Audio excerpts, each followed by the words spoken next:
Welcome, everybody, to ADC Live. I'm Matt Bourne, Executive Director of the Association of Defense Communities, and today we're going to talk about the dreaded continuing resolution and why Congress can't seem to get its act together and pass a budget.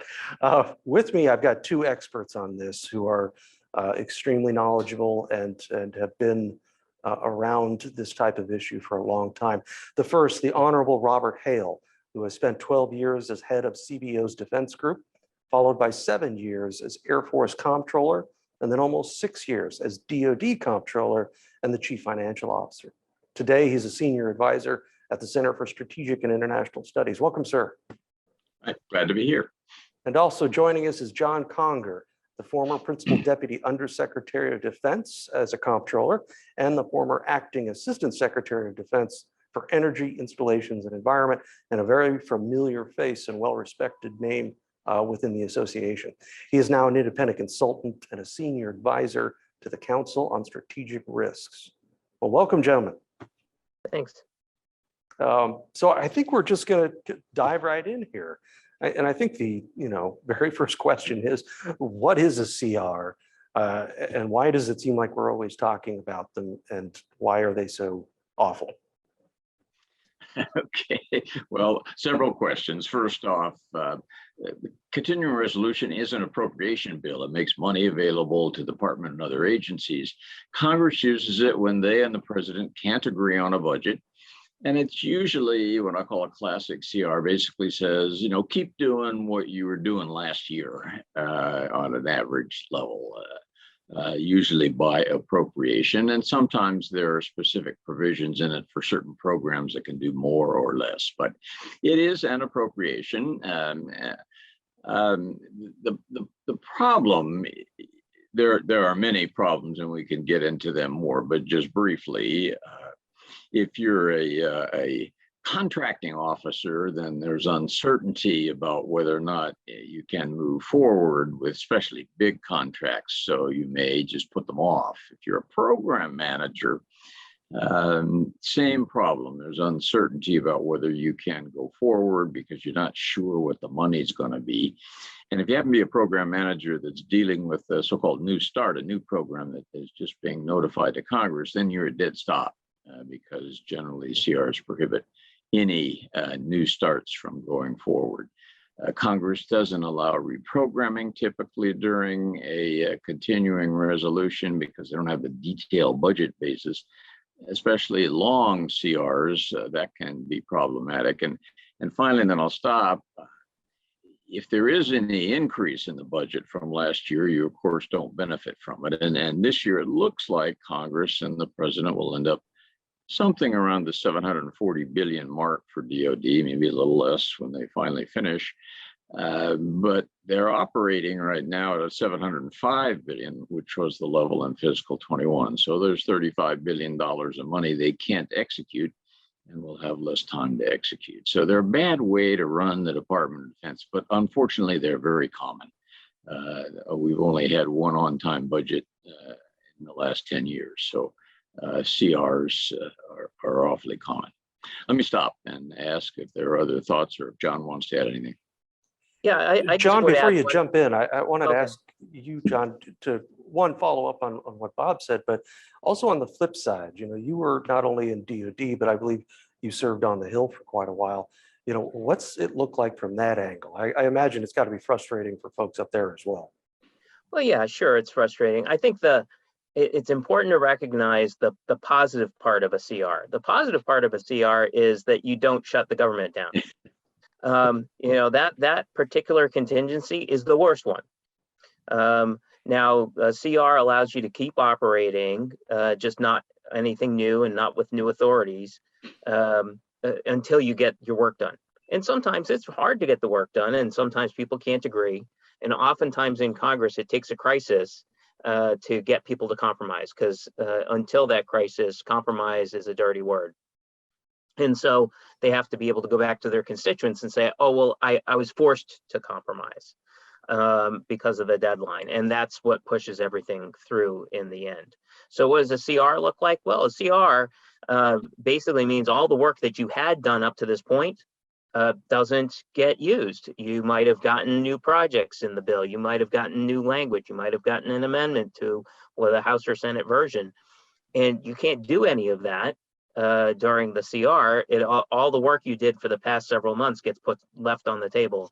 And so they don't like CRs either. So, Bob, what's going on at the department right now? We have a CR. What are the DoD budget folks doing? Are they just kind of throwing their hands up in the air, or what's happening over there? Well, they're not throwing their hands up in the air. We're on a CR, as you said. The first one was October 1st to December 5th. Now it's been extended through February 18th. The budget, as I said, the CR has specific provisions. Basically says keep doing what you were doing last year. And the job of the budget officers is to make sure that's happening, to make sure that spending is going on at a level consistent with last year and within a specific provisions, or sometimes called anomalies, in the continuing resolution. So that's their job. As I mentioned before, almost everybody in the department, though, is affected. Program managers who can't do new starts, and there may be uncertainty. People at bases, if they have new projects, they may not be able to start them because of the uncertainty about funding. So it affects far more than just the budget types. It really affects the entire department. I agree with John. It's better than a government shutdown, but it's still a lousy way to run one of the most complex organizations in the world. So how do they make trade-offs? You have an NDAA that's passed for X billion amount of dollars, but a CR is stuck with, at a separate level. How does the department balance what's in the NDAA and what they can fund? So basically, as you say, they just passed the National Defense Authorization Act. It's important to realize that is an authorization act. It doesn't make any money available to the department. It sets policies. So they won't actually get the higher level, assuming they do get it, until they finally pass an appropriation, which looks like it will at earliest and now be next February. So DoD will look across its range of programs and say, well, if it's a new start, I know I can't do it because it's prohibited by the continuing resolution. If it's not, and there's a substantial added funding, then they're going to have to make a risk assessment. Well, what if we don't get the $740 billion in the authorization bill and hopefully the appropriation? So they may well hold off in large increases in programs. That will have to be a judgment about the importance of the program compared to the risk that the bad things that could happen if Congress doesn't ultimately appropriate a higher level. So I can't give you specifics by program, but they'll be making those risk assessments throughout the next few weeks as they get closer to what is hopefully an appropriation in February. Well, John, this okay. one's for, oh, no, please go ahead, John. I was just going to add, as that timeline spreads out and stretches out, and as they start to raise the specter of a full year continuing resolution, and the money's all in the wrong places, it's going to start to feel an awful lot like sequestration did, where midway through the year, we got a gut punch, and everything that you had expected to happen, it wasn't going to happen anymore, and really drastic cuts for the second half of the year had to be imposed during sequestration. With the money in the wrong places, I think a full year CR would end up feeling very similar to that year if we had to deal with it. So, and then I guess following up on what Bob said and what you just said, if we go down to the installation level, where DoD loves to accept the most amount of risk, how does a CR impact installation operations and policies? And John, I think you know this probably better than anyone. Well, let me throw a few points out in that context. One, you can't do any new MILCON projects. Every new MILCON project is a new start, and you basically freeze your MILCON budget. The second thing is that as you manage an O&M budget, an operations and maintenance budget for base operations, a lot of these installations have learned that we're going to have a CR every year for the first 3 months. And so they don't do new contracts in that first 3 months. They set their contract up before the end of the fiscal year, and then it stretches through. So they have learned to operate in this environment. The challenge then becomes if you've got an O&M budget that's short, either because we're working off of a lower number for last year or because the money's in the wrong place, then all of a sudden you're going to have to accept much, much more risk. You're going to have to, your sustainment projects are going to go way down to life safety and health. You're going to have to, ratchet things back. And once again, if you have an O&M account where you have a little bit of flexibility as to which O&M projects you're going to spend money on, and the needs have gone up on base and the needs have gone up, say, for example, in readiness or in operational areas, the readiness and operational areas are going to get the money first, and that will leave less of the smaller budget for the installation folks. And so I think you want to anticipate that at the installation level, the CR will be felt both in Milcon and in operations even harder than it will in other parts of the budget. But Bob, any thoughts on that? Well, I agree with John. I mean, it will be a problem. Matt, as I look at what's going on, things are just getting worse. In the last 40 or 50 years, we've approved about a quarter of the budgets, at least on time. As I said, we've only had one in the last 10 years. I personally think we're going to have to look at stronger medicine. I mean, DOD has constantly urged and complained and said this is a bad thing, and it's just getting worse. I think we need to look at delaying the fiscal year again, as we did back in 1976, but this time till maybe mid-December. It's not a panacea because they've already blown past mid-December in this year, but it would be likely, I think, to cut down on the length at least of continuing resolutions and therefore some of their harm. I might add, if we did that, we need to be careful of how we do it so that we don't affect the department's managers too much. I mean, maybe mid-year, mid-December, end of the fiscal year, but postpone the budget submission then for a couple of months so that we don't ask them to do all of this right in the middle of the winter holidays, which they really can't feasibly do. So it won't be a very popular idea, but I can't think of any better way to solve this than to delay the beginning of the fiscal year. That's an interesting thought. John? The one other idea that's been tried in another agency, and they're relatively happy with it, is advance appropriations. So in the VA, they basically appropriate next year's money already. And so when you get hit with a CR, they already have it on hand. When they do this year's appropriation bill, they'll edit. But they appropriate the money in advance. Now, is that a good way to run a railroad? Probably not. And it's harder at DoD, where there's a lot more moving parts and a lot more accounts. But it's something that we're going to have to think about as an alternative to having everything break every year. I think that's a great idea. It's just, I'm afraid, I think that might be even less saleable in Congress than delaying the beginning of the fiscal year. But it would be, and it would also largely end the problem or the risk of a government shutdown. Yes. If you really had an advance appropriation. So I think I agree with John. We need to debate the specifics, but it's time for some stronger medicine. Because the pleas and the cajoling by the administration and DOD just aren't working. It's getting worse, not better. Not only have the number of late budgets gone up, but the time they're late has gone up. In the last 10 years, it's been about on average, the budgets have been late by about 120 days, about 4 months.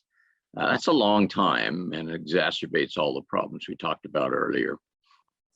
Is there any worry that this type of thing just becomes almost institutionalized in that Congress? I think it already That's a has. good point. Yeah. And so, what are the 10. long-term implications? I mean, what do you foresee happening in the next 5-10 years if we continue the way we're continuing? Well, Matt, I mean, the department can work around this if it has to. They've got very skilled managers. Unfortunately, they're quite used to managing under continuing resolutions. So I don't think you're going to have, you're not going to get the sort of massive dislocations that occur during a government shutdown. But it will reduce the effectiveness of the department's ability to spend its money effectively. And that ought to worry citizens, because of $740 billion is a lot of money. You want to be sure you're getting your money's worth. And I think they're not getting as much as they could because of problems like continuing resolution. So I wouldn't expect Armageddon, but unless we can fix this somehow, I think we'll just have a less effective Department of Defense, and that's a bad thing. I think they're going to have to learn how to build a better continuing resolution too. I mean, the 1-page, 2-page, 3-page documents that they do right now as a stopgap are fine if you're going to be, operating at the very beginning of the fiscal year where there's lots of flexibility. But when you start to think about full year CRs, you're at least going to have to reset the money levels. And do it in the bill to say, well, my Army O&M is short over here, but my Marine Corps personnel is at the wrong level here, and at least to let them readjust the major categories in advance in the bill if you're going to do the long-term CR. And I think they have to think about doing that. Again, I go back to some of the full year CRs they've done for other federal agencies. And they've set those top level numbers sometimes, at least back in 2007, I remember them doing this, to sort of set the top level categories and readjust them a little bit within the scope of the full year CR and say, okay, well, we're going to put this much into this, VA benefits, or this much into VA healthcare, and dot. And it's different from what a CR would be. So that it allows you at least to be a little more flexible, or at least have the money in closer to the right places when you go into the CR. They're going to have to learn how to do that if they're going to do this all the time. I'd like to banish the talk of a full year CR because it will be a disaster. Among other things, in addition to what John just said, you can't reprogram, at least under right now. And that total absence of reprogramming for an entire year will seriously adverse. You're going to waste money because some of it you just won't need. And the areas that badly need added funding won't be able to get them. So if they do this awful thing called a long-term CR, they need to think of some way to allow the department some reprogramming authority. The better to avoid it, much better to avoid it. It's a terrible idea. Yeah, and in that context, think about, I'll give you another example. We are already losing ground to China in some of these R&D and technology issues. And you're basically preventing your ability to ramp up in whether it's hypersonics or quantum computing or AI or any of those things. You can't increase your investment in order to try and catch up or to keep pace with China's investments, and they're dumping a ton of money in it over there. And so, you're basically costing yourself a year in the race where you're just holding back another year. And I think that's a problem too. Well, thank you for depressing us all today, gentlemen. That's my job. Well, no, John put it well. It's better than a government shutdown, but that's the only thing that I can think of. The only good thing I can think of. No, I really appreciate this. Our members, they read the news like everyone else, but actually hearing individuals like yourselves dive into the details is key. So I want to thank you both for coming on. We're out of time. This conversation at ADC is not going to end here. As both of you know, we have our national summit coming up this March 7th through 9th. It's been 2 years since we've had a chance to do this annual event, much like a CR. But this is something that we'll definitely be talking about more, and I hope you both can join us for that event as well. Absolutely. Hopefully we'll have a budget by then. Hopefully. Fingers crossed. Thanks for a chance to be here, Matt. I appreciate it. Thank you, gentlemen.